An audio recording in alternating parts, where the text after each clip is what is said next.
DS Reddy புக்கில் depreciation சாப்டரில் exercise 23 exercise 23. Okay, so நீங்கள் என்ன பண்ணுங்கன்னா ஒரு மிஷின் வாங்கும்போதும் மிஷின் 1 மிஷின் 2ன்னு போட்டுக்கோங்க. ஓகே, அப்போ தான் மிஸ்டேக் இல்லாமல் இருக்கும். ஓகே, செகண்டு, சப்போஸ் மிஷின் 1ல் ஒன்று செல் பண்ணாங்கன்னா then you call it as machine 1 S1. Machine 2 sell பண்ணால் மிஷின் 2 S2. ஸோ தட் உங்களுக்கு அதனுடைய காஸ்ட், அதனுடைய டெப்ரிசியேஷன் ட்ராக் பண்ணுறதுக்கு ஈஸியாக இருக்கும். ஓகேயா, சரி, இப்போ நம்ம சம் பார்க்கலாம். ஃபஸ்ட்டு மிஷின் 1 வாங்கினாங்க 2014. ஸோ அதுக்கு டெப்ரிசியேஷன் போட்டுங்க 10%. ஓகேயா, ஸோ பேலன்ஸ் 72,000 வந்துருச்சு. அப்புறம் ஸோ 2015ல் மிஷின் 2 வாங்கினாங்க. ஓகே, ஸோ மிஷின் 1க்கு டெப்ரிசியேஷன், மிஷின் 2க்கு டெப்ரிசியேஷன். ஓகே, மிஷின் 2க்கு பேலன்ஸ் இருக்கிறது 7,200. மிஷின் 2க்கு ஸ்ட்ரெயிட்அவே 10% 4,000. ஓகேயா, சரி, இப்போ 2016க்கு வரலாம். நிறைய ட்ரான்சாக்ஷன்ஸ் இருக்குது. ஃபஸ்ட்டு 2 பேலன்ஸ் ப்ராட் டவுன் போட்டாச்சு 1,08,000. ஓகேயா, 31st of March machine 2 S2 செல் பண்ணாங்க. 12,000 ருபீஸ் காஸ்ட்டை வந்து 11,000 செல் பண்ணியிருக்காங்க. ஸோ எவ்வளோ வரும் டெப்ரிசியேஷன்? 12,000 இன்ட்டு 90/100. ஏன்னா 1 இயர் முடிஞ்சு போச்சு. இது வந்து 2015. ஸோ பேலன்ஸ் இருக்கிறது 90%. கரெக்டாக, ஏன்னா 10% போக இது ரிட்டர்ன் டவுன் வேல்யூ, அதில் 10% போடுங்க. ஓகே, தென் அதில் 31st Marchனால ஒன்லி 3 months.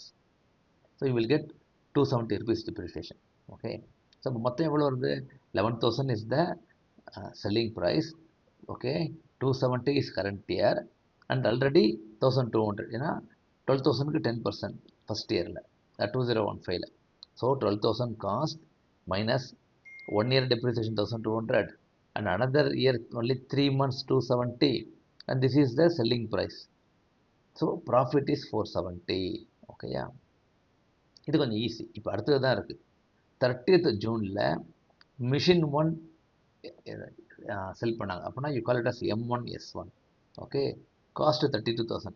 அப்போ 2 இயர்ஸ்க்கு பண்ணணும். இந்த 2014 இன்ட்டு 90/100, 2015 90/100. ஏன்னா ரெண்டுமே return down value. Okay, so இதுதான் ரிமைனிங் புக் வேல்யூ இருக்கும். கரெக்ட், அதுக்கு 10/100 இன்ட்டு 6 months போட்டிங்கன்னா 1296. ஓகே, இது டெப்ரிசியேஷன் மட்டும். ஸோ அகெயின் இப்போ 26,700 plus 2 years depreciation plus this 1296, இந்த மூணுத்தையும் ஆட் பண்ணிட்டு வர்சஸ் செல்லிங் ப்ரைஸ் கம்பேர் பண்ணணும். ஓகே, அதான் இங்கே போட்டிருக்கேன். 32,000 minus first year 3,200, second year 2,880. Okay, இந்த 2,880ங்கிறது 32,000 minus 3,200 into 10%. Okay, then minus 1296 இங்கே போட்டது, then minus selling price.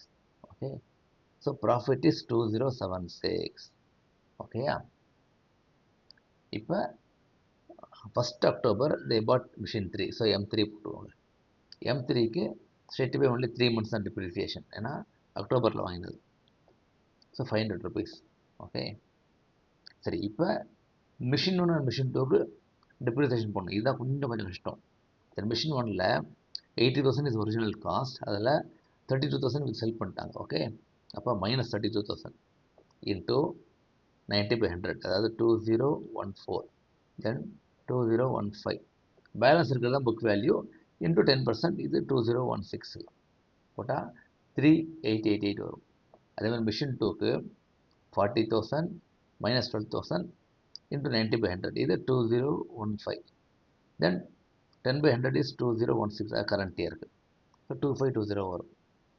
So balance carried out is 77,172. So மொத்தம் 3 ஆன்சர்ஸ் இருக்குது இல்லை.